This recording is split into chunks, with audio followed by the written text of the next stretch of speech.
My name is Harper Lane, and I can still remember the exact moment my life split in half, before the dinner and after it. It happened on a Saturday night in downtown Denver, at a trendy steakhouse my parents loved to show off. The kind with dim lights, polished wood, and waiters who called you sir and ma'am like you were royalty. My family always thrived in places like that. Places where appearances were everything, and where they could pretend we were the picture-perfect American family. Except we weren't. Not even close.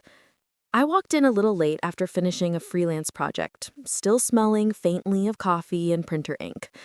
My sister, Alyssa, was already holding court at the center of the table, dressed in designer lavender silk, her perfect blonde curls arranged like she'd stepped out of a magazine cover. She'd just landed a massive brand deal, another milestone in her influencer empire. My parents were glowing with pride. You could practically feel the warmth radiating off them like a spotlight. The second I sat down, my mom's gaze slid over me, slow and disappointed, as if checking whether I'd improved since breakfast. My dad barely glanced up. But when the waiter poured wine and Dad stood to give a toast, he made sure everyone in the restaurant heard. "To our brilliant daughter Alyssa," he boomed, holding his glass high. "The pride of this family, the one who makes us all look good." The table erupted in applause. Alyssa laughed, that perfect influencer laugh, soft and humble, fake but flawless. Then Dad's eyes drifted to me, and for a split second I thought maybe, just maybe, he'd say something kind. He didn't. "And to Harper," he added, forcing a smile, "who's still figuring things out. Keep trying, sweetheart." It felt like someone had tilted the floor. Heat climbed up my neck, the group laughed, politely, awkwardly, pityingly. Alyssa reached out, squeezing my hand like she was consoling a child. "You'll get there someday," she whispered. I wanted to disappear. I felt 12 again, the kid who never measured up, the one who stayed in the background, who never shined bright enough to be worth noticing. Then out of nowhere, a chair scraped loudly across the hardwood floor. The sound cut straight through the laughter. Every head turned as my Uncle Raymond, my quiet, retired, 60-something uncle with soft eyes and a stiff lower back, pushed himself to his feet. He didn't raise his glass. He didn't smile. He didn't even blink. He said, "I'm sitting with the person in this family who doesn't need applause to have worth." Silence slammed onto the table. Even Alyssa froze. My mother's jaw clenched so tightly I could see her pulse. Uncle Ray walked around the table and sat beside me, his hand landing gently on my shoulder. "You're enough, Harper," he murmured, loud enough for everyone to hear, even if they're too blind to see it. I didn't look at anyone. I couldn't. Something inside me cracked, and then something else lit up, small but fierce. A spark. A beginning. And before I go on, let me say this. If you've ever been dismissed by the people who were supposed to love you the most, drop a comment below. Tell me your story. And if you want to follow how I turn this moment into the start of everything that came next, hit that subscribe button. You're not alone. When the dinner ended, I walked out into the cold Denver night, my chest tight, my hands shaking. But that spark, tiny and stubborn, refused to die. I didn't know it then, but that was the last night I would ever let them write my story for me. That was the night I decided I was done being their shadow. I left Denver 2 mornings after that dinner, before the sun had even pulled itself over the mountains. I didn't tell my parents. I didn't leave a note. I didn't owe them either of those things. I packed what I could fit into a single rolling suitcase and a frayed backpack, my laptop, a stack of sketchbooks, 3 sweaters, and the mug Uncle Ray gave me last Christmas that said, "Create anyway." That mug felt like the only thing in my life that believed in me. I drove north in my rusted Subaru, the heater barely working, the windows fogging every few minutes. Colorado faded behind me, replaced by long, empty stretches of Wyoming land, and eventually the soft gray rain of Oregon. Portland felt like a place where no one expected anything from me. That was the appeal. I wanted a city where I could start quietly, fail quietly, grow quietly, some place where no one would laugh if I stumbled. The room I rented was above a thrift shop on the east side of town. The landlord called it cozy, which in real human language meant tiny and slightly musty. The bed creaked every time I breathed. The radiator hissed like it was holding a grudge. At night, I could hear the rain tapping the roof, steady and relentless, like it was reminding me I wasn't home anymore. But at least it was mine. At least I chose it. I spent the first week unpacking my life into a space the size of a walk-in closet and trying to convince myself I'd made the right decision. I picked up small freelance gigs, redesigning logos for local coffee shops, building simple websites for yoga instructors, editing photos for a dog groomer. The money trickled in, never fast enough, never steady. Some days I had 3 jobs, other days I had none. What hurt most wasn't the instability or the stress. It was the quiet. Not the peaceful kind, the heavy kind. The kind that makes your thoughts echo. I kept replaying that dinner in my head. My mother's tight smile, my father's forced humor, Alyssa's condescending squeeze of my hand. I knew every expression by heart. I'd memorized those looks over the years. The disappointment when I switched majors in college, the subtle eye rolls when I told them about my freelance work, the sighs when I mentioned trying something new. Alyssa never quits, Mom used to say. She knows what success looks like. Which meant, of course, that I didn't.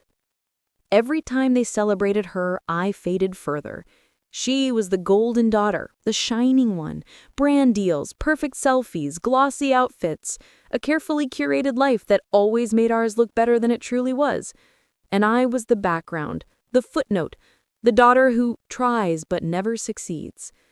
Some nights the weight of that followed me into sleep. I'd lie there staring at the ceiling, listening to my own breathing, feeling the ache of wanting to be seen, just once, by the people who were supposed to see me first. But even in the loneliness, I wasn't completely alone. Uncle Ray called once a week, checking if I'd eaten, if I'd slept, if the city was treating me okay. He didn't ask what my next big plan was. He didn't ask when I'd get serious about a real job. He just asked if I was okay. That mattered more than I could ever tell him. And then there was Jenna, my one real friend from back when I worked at a design firm in Denver.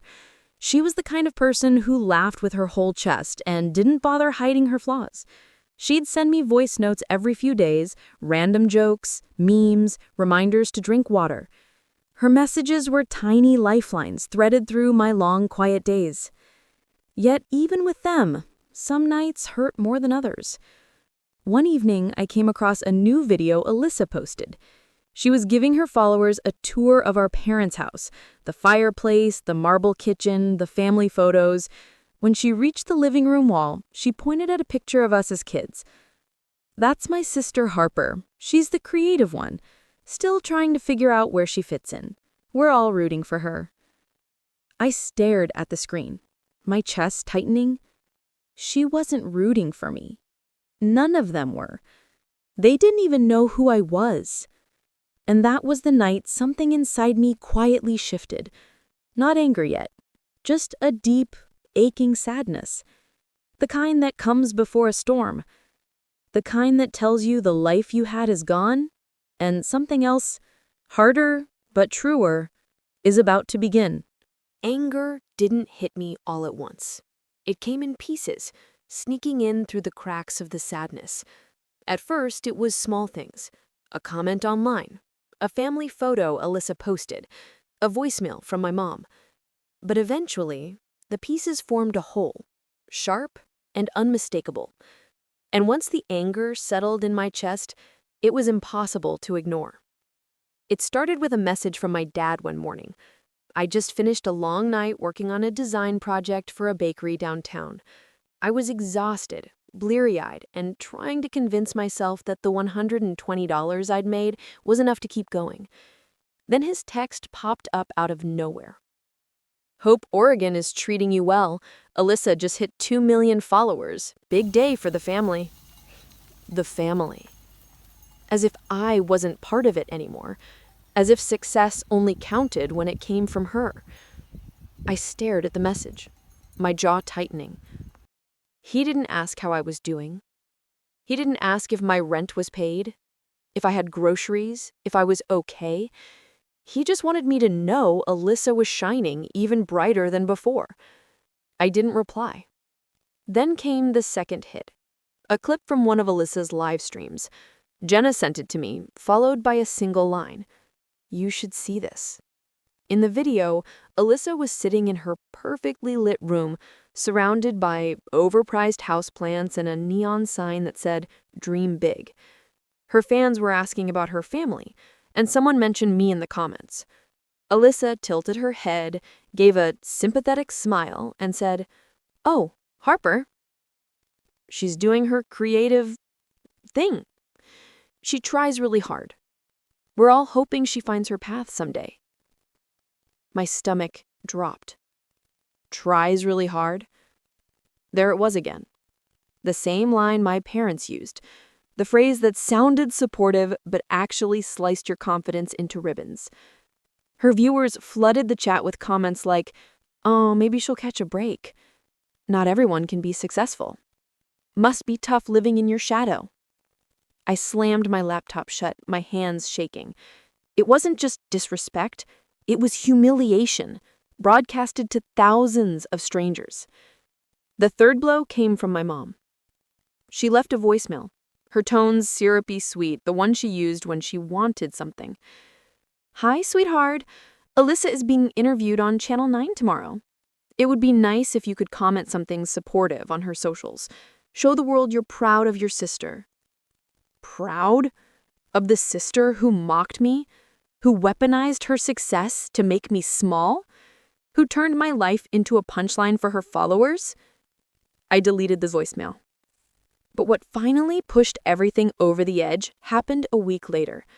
I logged into Instagram after finishing a client meeting. Alyssa had posted a throwback photo of us from high school. In the caption, she wrote, "Flashback to when Harper and I used to dream big together. I kept going, and she's still trying, but hey, some of us bloom slower than others. Be kind, everyone." My breath caught. This time, it wasn't sadness. It wasn't disappointment. It was fire. Hot, focused, undeniable. She wasn't supporting me. She wasn't celebrating me. She was using me. Using me as a contrast to make herself look better. Using my struggle as her inspiration porn content. Using my life, my pain, as a marketing tool. I paced my small room, anger pulsing through me with every step. How could my own family treat me like a prop in their perfect narrative? How could Alyssa, who'd grown up beside me, know exactly where my scars were and press on them for views? I wanted to scream. I wanted to smash my phone against the wall, but mostly, I wanted to be better than all of them. Better than their expectations, their sneers, their lazy assumptions about who I was. That night, lying awake in the dim glow of my street lamp, I whispered to myself, not a promise, not a dream, but a conviction. They don't get to decide who I become. Not anymore. And for the first time, anger didn't feel destructive. It felt like fuel. Rock bottom doesn't announce itself. It doesn't knock or tap you on the shoulder or give you time to brace. It just arrives, quietly, steadily, until one day you look around and realize you've sunk deeper than you ever thought possible. For me, rock bottom came during a cold stretch of February in Portland. The kind of cold that seeps into your bones and makes everything feel heavier. The rain had been falling for days, turning the streets into dark mirrors and my mood into something gray and swollen. Work had slowed down again, and the few clients I had left were late with payments. My checking account was nearly empty, my credit card close to maxed out. One morning, I woke up to a notice taped to my door from the landlord. Not an eviction yet, just a warning. Rent overdue. Please contact management. My stomach twisted. I knew the cycle. Once a landlord starts taping notes, the clock begins ticking. I sat on the edge of my bed, the springs creaking beneath me, and let the reality wash over me. I had left Denver to find independence, to build a life where I wasn't compared or belittled. Yet here I was, broke, alone, and barely able to keep the lights on. It felt like I'd traded one humiliation for another. That day, I tried to work, but the screen blurred in front of me. My concentration shattered like thin glass. I kept hearing Alyssa's voice from that live stream calling me a slow bloomer, her followers laughing as if my life was a harmless joke. My parents' messages echoed next, praising her, ignoring me, treating my entire existence like a footnote they forgot to edit out. I felt small, smaller than I'd ever felt in their house, smaller than I'd felt the night of the dinner. Around noon, a client canceled a project I'd been counting on. The email was short, blunt, and ended with, "We decided to go with someone more established." I closed my laptop and just stared at the wall. Something inside me cracked. Not loudly, but painfully. A silent fracture. A thought crept in, one I'd tried to outrun since leaving Denver. What if they were right? What if I really am the one who just keeps trying? The word trying suddenly felt like a chain wrapped around my chest. I didn't cry. I didn't scream. I didn't do anything dramatic. I just sat there, numb, listening to the rain beating the window. Hours passed in a blur. My phone buzzed repeatedly. Clients, spam calls, a text from Jenna I didn't open. Even Uncle Ray tried calling, but I let it go to voicemail. I didn't want anyone to hear the heaviness in my voice. That night, I finally forced myself outside, needing air, needing something that didn't feel like failure. I walked without thinking, letting my feet drag me through wet sidewalks and neon reflections. Everywhere I turned, I saw people who seemed to have purpose. Couples laughing in cafes, baristas closing up shops, dog walkers in shiny rain gear. And then there was me, aimless, exhausted, invisible in the city I hoped would save me. I ended up on a footbridge overlooking the Willamette River. The water churned below, dark and restless. I leaned on the railing, letting the cold metal press against my palms. The wind whipped at my hair, stinging my cheek. For a moment, the world felt unbearably quiet. I thought about Denver, about leaving, about the suitcase in my closet still half unpacked, about the disappointing weight I seemed to carry everywhere I went. Maybe I'm not built for this, I whispered into the wind, barely hearing my own voice. It wasn't a dramatic declaration. It was a confession, a soft, defeated truth. I stayed there for a long time, long enough for the rain to soak through my jacket, long enough for my fingers to go numb. I didn't know what came next. I just knew I couldn't sink much deeper. But what I didn't realize then, standing soaked and trembling on that bridge, was that sometimes you have to hit the absolute bottom to see the path up. I just wasn't ready to see it yet. The morning after that night on the bridge, I woke up with a heaviness in my chest, but also something else, something faint, like the first thin sliver of light under a door. Hope, maybe, or just stubbornness. It was hard to tell the difference. All I knew was that I couldn't repeat the previous day. I couldn't keep sinking. Around noon, I got a knock on my door. I wasn't expecting anyone. I shuffled over, still wearing this same sweater from the night before, and opened it to find Jenna standing there with 2 coffees and a paper bag full of pastries. She didn't say hi, she didn't ask if she could come in.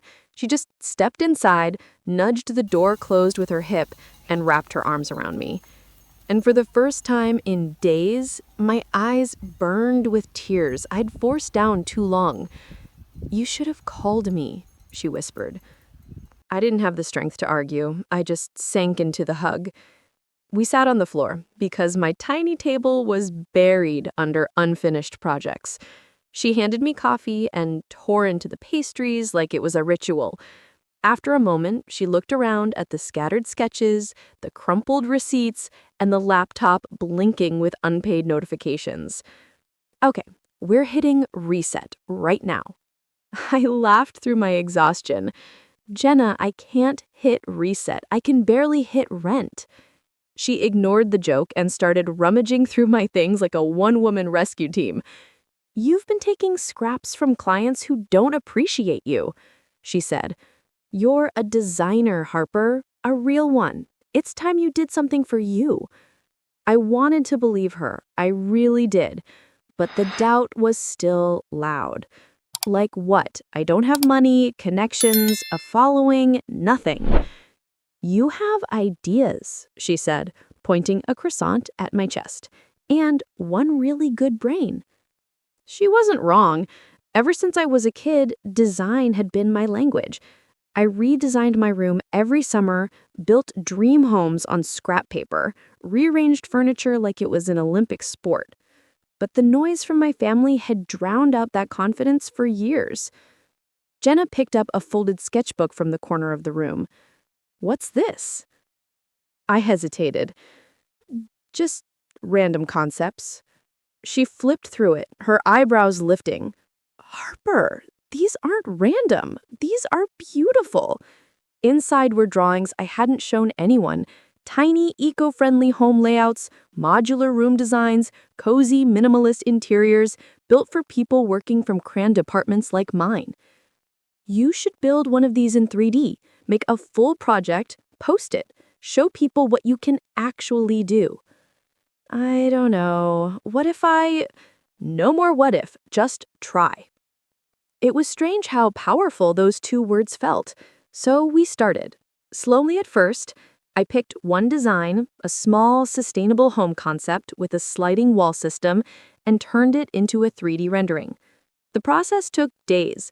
The feeling of creating something meaningful again, something that was mine, felt like breathing after being underwater too long. Jenna came over almost every night, bringing snacks, pushing me to keep going. She tested layouts, adjusted lighting, laughed when I nearly threw my laptop out the window. With her beside me, the sadness lost some of its weight, and gradually the spark I felt at that awful dinner began to brighten. 3 weeks later, we posted the finished project on Studio Board, one of the biggest design forums in the country.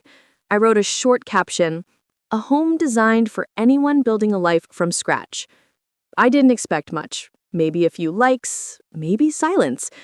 But the next morning, my phone buzzed nonstop.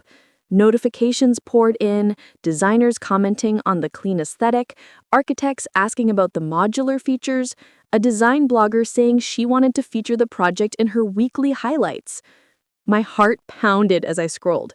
Each comment felt like someone knocking dust off a window I thought was permanently fogged.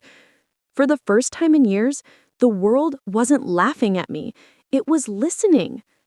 3 days later, an email showed up with a subject line that didn't seem real. "Invitation to present, Northwest Eco-Design Startup Collective."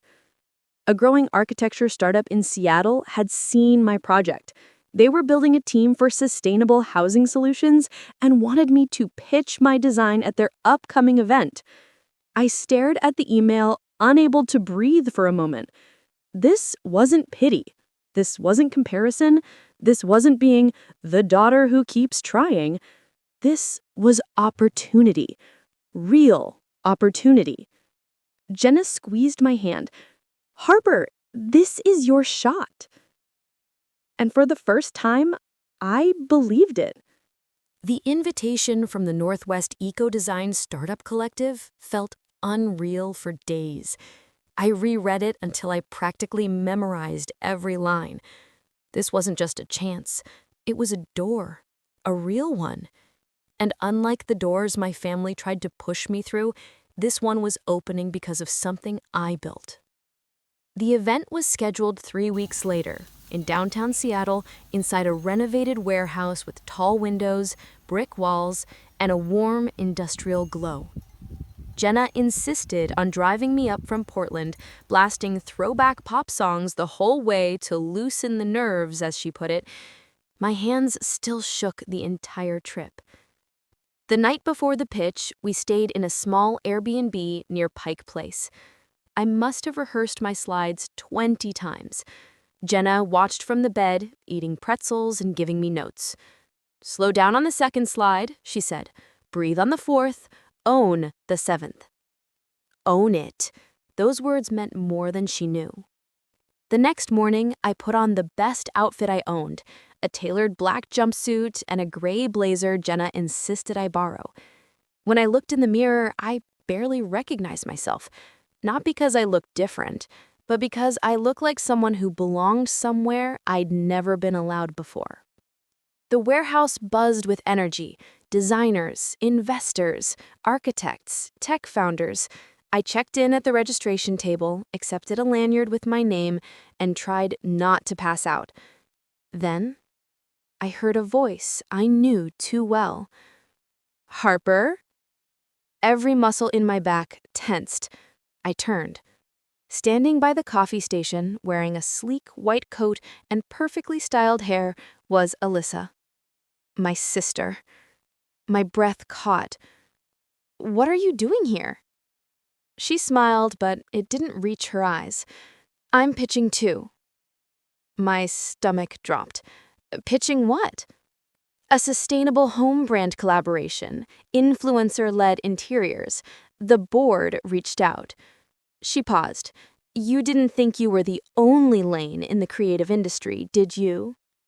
It was like hearing the dinner toast all over again, condescension wrapped in a pretty bow. But this time, the sting didn't land the same way. Something inside me stayed solid. We didn't speak again until the presentations began. The order was random, and by some cosmic joke, I was assigned to present first. I stepped onto the stage, hands trembling, knees weak. But the moment my slides illuminated the screen, something clicked into place. This project was mine. Every idea, every detail, every late-night revision, it came from me. And suddenly, fear wasn't the loudest voice in the room. I walked them through the design, the compact layout, the modular walls, the solar-integrated roofing, the eco-friendly insulation, the flexibility for remote workers in small apartments. I showed animations Jenna helped me refine, and before and after simulations. I talked about sustainability, accessibility, and the need for beauty in tight living spaces. When I finished, the room was silent for a beat, a breath held in unison. Then they applauded, loudly. One board member leaned forward and said, "This is emotionally intelligent design, thoughtful, practical, and deeply needed." My throat tightened. I barely managed a thank you before stepping off the stage. Alyssa went last. She strutted on stage with her influencer confidence, her smile rehearsed. Her slides were glossy, filled with pictures of her posing in immaculate rooms. She talked about branding, lifestyle, elevating the modern woman through aesthetic empowerment. But the substance was thin. There was no structural planning, no environmental consideration, no real architectural innovation. After her pitch, the applause was scattered, polite, hollow. The board deliberated for less than 15 minutes. When they returned, the lead executive smiled at me. "Harper, we'd like to move forward with your design." Everything around me blurred. The room, the people, even Jenna's gasp. It all felt distant. All I could focus on were those words. We'd like to move forward with your design. Alyssa's smile cracked. Her jaw tightened. She avoided my eyes. After the event, she caught me in the hallway. They only chose you because they wanted something cheap, or maybe they felt bad for you. I didn't flinch. I didn't shrink. I didn't apologize. I got chosen because I did the work, something you can't fake with followers. Her face flushed. For once, she had nothing to say. Later that night, Jenna burst into our Airbnb, waving a takeout bag and yelling, "You did it!" She hugged me so hard we nearly fell over. I laughed until my stomach hurt. Real, unfiltered joy. A week later, I signed a contract. A real one, with real money and real future potential. Meanwhile, cracks began forming in Alyssa's world. A leaked article questioned the authenticity of her sustainable lifestyle. Brands started distancing themselves. Followers criticized her tone-deaf posts. She panicked online, blaming others, denying mistakes. And my parents? Suddenly, they wanted to talk, to meet, to celebrate, to reconcile. But it wasn't about me. It was about protecting her. And for the first time in my life, I didn't feel obligated to save anyone. Because the truth was simple. I had earned something real, something that couldn't be dismissed, mocked, or overshadowed, and nobody, especially my own family, was going to take it from me. The weeks after the Seattle pitch felt like stepping into a new version of my life, one I didn't know I was capable of building. The contract with the Eco Design Collective opened doors I never thought I'd even see. I rented a small office, hired 2 part-time assistants, and spent most days sketching layouts with quiet excitement humming under my skin. For once, the work didn't feel like a desperate attempt to prove myself. It felt like purpose. But success has a way of echoing into places you didn't invite it. 2 months after signing the contract, my phone lit up with a message from my mother. "We need to talk. It's about your sister." I didn't respond. The next day, my father sent a message too. "Alyssa is struggling. Sponsors pulled out. She made mistakes, but she's still family. Please call us." Still family. Funny how I only became family again when they needed something. A few days later, while I was reviewing a new set of renderings, Alyssa herself called. I let it ring 3 times before answering. Her voice was shaky, thinner than I remembered. "Harper, everything is falling apart," she said. "Brands dropped me. People online are tearing me apart. Mom and Dad are freaking out. She stopped, swallowing hard. "I need your help." There was a time when those words would have cracked me open. A time when I would have run home, desperate to be needed, desperate for approval that never came freely. But now, hearing her voice tremble didn't make me feel powerful or vindicated. It made me feel sad. Not for her reputation, but for the cycle we were raised in. A home where worth was measured in applause, attention, and perfect presentation. Where vulnerability was a weakness, not a bridge. "Alyssa, I'm sorry you're going through this. I really am. But I can't be the one to fix it." "You don't understand," she insisted, her tone sharpening. "You finally have influence. People are listening to you. If you vouch for me, I'm not a tool for your image. I'm not a shield. And I'm not stepping back into the shadow of a family that only sees me when they need something." She went silent. A long, aching silence. Then she whispered, "So that's it? You're abandoning us?" "No," I said. "I'm choosing myself." And for the first time, I ended the call without guilt. Later that evening, I visited Uncle Ray. He was sitting on his porch in Washington, drinking tea and watching the sun melt into the trees. I told him what happened. Not proudly, not coldly, but honestly. He nodded, a slow, thoughtful nod. He said, "Sometimes choosing yourself feels like a betrayal to people who were counting on your silence." I sat next to him, letting that truth settle. Choosing myself didn't mean I hated them. It meant I was done shrinking to fit the version of me they preferred. As the sky darkened, something softened inside me. Not forgiveness, not yet, but peace. My life wasn't perfect. I still struggled. I still doubted myself. But now I had purpose, community, and the quiet confidence of someone who finally realized she never needed applause to have value. And if you're listening, if you've lived through the weight of being unseen by the very people who should have loved you first, I want to tell you this. You are allowed to walk away.